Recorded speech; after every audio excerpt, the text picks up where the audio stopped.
Hi, my name is Phil. I like to talk about politics. So Boris Johnson announced at the weekend that he would be pursuing a new Super Canada Plus deal with the EU in 2020. Now in this video, I'll be explaining quite clearly, I hope, not only how this is not Boris Johnson's intention, but that it would be quite impossible even if it were. But first, if you'd like to receive notifications of upcoming videos, then please click the subscribe button and the bell icon next to it. So, what exactly is the Super Canada Deal Plus? Well, put simply, there is such a thing as a Canada deal with the EU. Canada is far enough away from the EU to make it sound like a position a Eurosceptic would like to be in, but it has a trade deal. Most people are completely unfamiliar with it as well, so that helps. But you can't just say you want a Canada deal because people will point out certain features of it that they don't like the sound of and that Brexiteers were promising back in 2016 wouldn't happen. So you call it the Canada Plus deal. This is how it was referred to the last few years in the Brexit campaign. They were talking about that, the Canada Plus.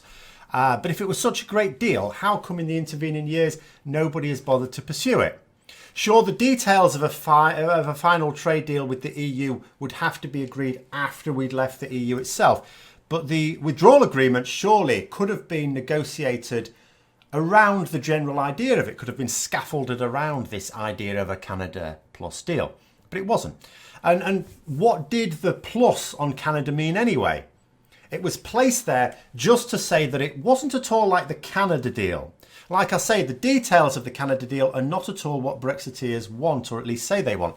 For a start, it includes a certain amount of freedom of movement for some workers. Well, this is against the anti-immigration stance that Brexiteers wanted. Priti Patel, remember, is saying end to freedom of movement. That's not going to be possible with a Canada-type deal. Brexiteers say they want a deal where they are not subject to the European courts, but there have to be courts to decide on matters common to them both. This is provided for in the Canada deal as well. So given that the actual Canada deal sounds like a terrible idea for a Brexiteer, given that it's basically like being in the EU, but with tariffs on some of your goods, you can't really promote it as an option for Britain if you're a Brexiteer. So what you do is you say Canada Plus to make it sound like it's the good bits of the Canada deal, but without all the bits you don't like.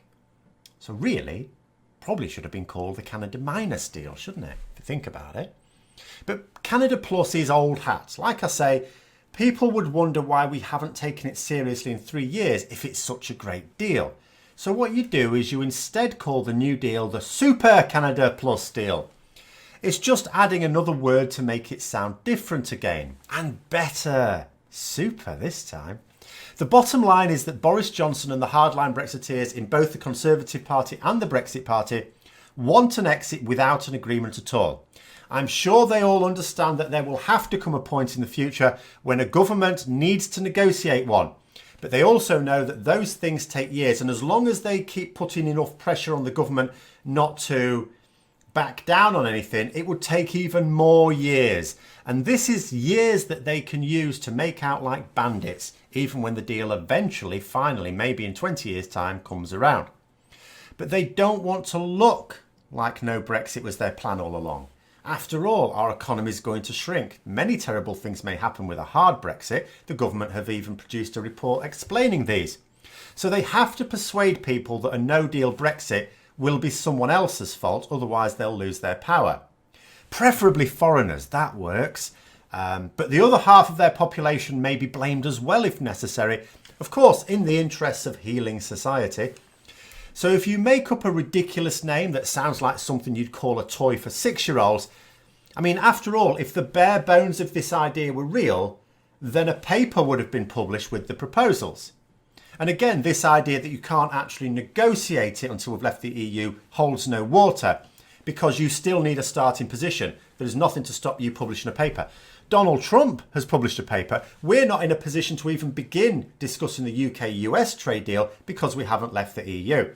Didn't stop Donald Trump publishing a paper with all his proposals for such a deal. So why haven't the UK for their Super Canada Deal Plus? Simple. It doesn't exist. And it never will exist. So why did Boris Johnson make the announcement? Well, The events of the following day, Monday, show that. The Brexit Party were in a desperate situation. They'd gambled on an electoral pact with the Conservatives in much the same way that Johnson gambled on getting an early general election via Corbyn's support. Didn't happen. And in just the same way, the Conservatives were not falling for the Brexit Party trap. So the Brexit Party fell into its own trap. It was put in an impossible situation. It had to say that the Conservatives don't know how to deal with Brexit. At the same time, they knew that they couldn't oppose the Conservatives. So the real powers behind the group, who genuinely do want Brexit, I've no doubt about that at all, they want the UK out of the EU. But they just look weak if they pull away from those Conservative seats without getting anything in return. Now, I saw a great post on Twitter, actually. It said, Farage has now discovered what happens when you negotiate on a tight deadline with a far stronger partner for whom not getting a deal isn't nearly as big a threat. I like that one. But anyway, Farage had to back down. His backers could simply not possibly allow him to split Tory vote and see other parties form an alliance. Nigel Farage said as a result of him backing down, he's basically saved the Conservatives between 40 and 50 seats. He may have done. That may be right. His implication may be that the Brexit Party would have taken those. No, they would have split the vote. He didn't say that, by the way. Labour, Lib Dems, Green Party, other parties would have taken those. I think he's right. If the Brexit Party had really campaigned hard and stood in those seats, Conservatives would have had no chance of winning this general election. Absolutely no chance. Absolutely so. But they were never going to do that because that's madness from their point of view, because that gives power back to the anti-Brexit parties. So, yes, Farage had to back down. His backers had to force him to back down and form an effective alliance with the Conservatives, even if it means they give all the power to the Conservatives, because otherwise they'd have to allow the referendum, which they are trying to stop, because apparently it's not right for British people to be able to change their minds, even though MPs can change their minds multiple times, it seems. So Farage had to tone down Johnson's opposition effectively. He'd savaged Johnson's deal, telling it was absolutely dreadful. It's worse than staying in the EU. Now, he can't do that and then meekly step away from the Tories in an election and retain any credibility. So it's likely that Johnson was told to give the Brexit Party a face-saving way out of this. Doesn't matter who from, Steve Bannon, Donald Trump, who cares? So he announced his Super Canada Deal Plus on Sunday. And sure enough, on Monday, Farage pulls out his candidates from Tory seats and later says, even though their website at the time was still saying how opposed they were to Johnson's terrible deal, now they're saying they're satisfied that Johnson's new idea is a good Brexit deal. This is despite the fact that nobody knows what the Super Brexit deal actually is, this Super Canada Plus deal. No one knows what it is, because all it actually is a tool to allow Farage to retreat from the election without it looking like a full-scale rout. It's more of a tactical withdrawal rather than running away with their tail between their legs. But let's just say you were a devout supporter of Farage. You can't say yourself what the Super Canada Plus deal is. Of course you can't, because you've not read it. Of course not, it doesn't exist. But you're convinced that it does exist. And of course Boris Johnson must have written it, even though Sunday seems to have shown him to be a bit of an illiterate. And of course Nigel Farage must have read it. Obvious, isn't it? So here's why it's impossible to actually negotiate anything approximating such a deal as we would know it. First of all, Farage says that the deal means free trade with no political alignment. Well, what does he mean by political alignment? I mean, given that politics is decided by a group of people who need no intelligence or qualifications, I'm not saying none have them, but you don't need them, it can mean almost anything. Traditionally, political alignment refers to a person's preference to a particular political party or set of policies in voting decisions. Not quite sure how that's supposed to be related to a trade deal. So shall we assume he means that we won't be following any common rules then? Well, that's not what the Canada deal is.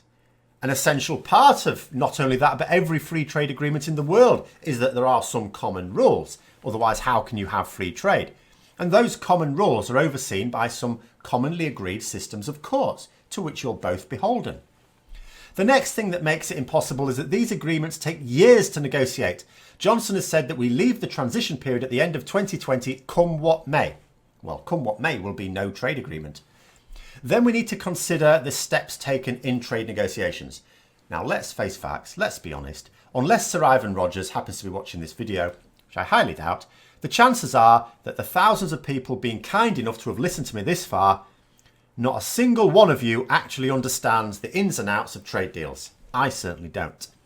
So what do we do about that? Well, we listen to the people who've actually carried them out, and we read their guidance for dummies.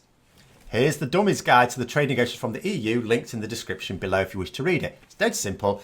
It's an 8-page document, that's all. 8 pages that puts the process into a too long, didn't read format. There are 33 steps. Now, when you map this onto existing trade agreements, some of them can take years on their own, like implementation. But the point is, with 33 steps and 1 year to complete them, you're talking about less than 2 weeks for each step. Now, I don't think I could have identified out of those 33 steps many that would take less than 2 weeks. It may be that none of them can, but some of them I can sort of imagine maybe they could. Most would take much longer, and they have to take much longer, especially when you consider how many different groups need to discuss the proposals and agree to them. There will not be any fast tracking through the European Parliament for this or individual member states' parliaments. All of those need to ratify them. And there's several steps as well. It's not just negotiate a thing, at the end of it, get everyone to ratify it. No, everyone will be involved at every step of the way. Tariffs in particular will take a very long time. The Canada deal does include some tariffs, albeit a small number. But that still meant that the EU and Canada had to go through every single commodity that both of them had. Tens of thousands of them, all individually, had to be discussed and agreed upon which ones would be tariff-free and which would be subject to tariffs. And then the ones that are subject to tariffs, which even if it's only a few percent still amounts to thousands, they have to agree what those tariffs would be. There simply isn't time to negotiate such a deal, even if Johnson wanted it, which of course he doesn't. So I hope you found the video interesting. If you did, don't forget to click the like button. If you'd like to support the channel further, then please click the Patreon link for details. And until next time, I'll see you later.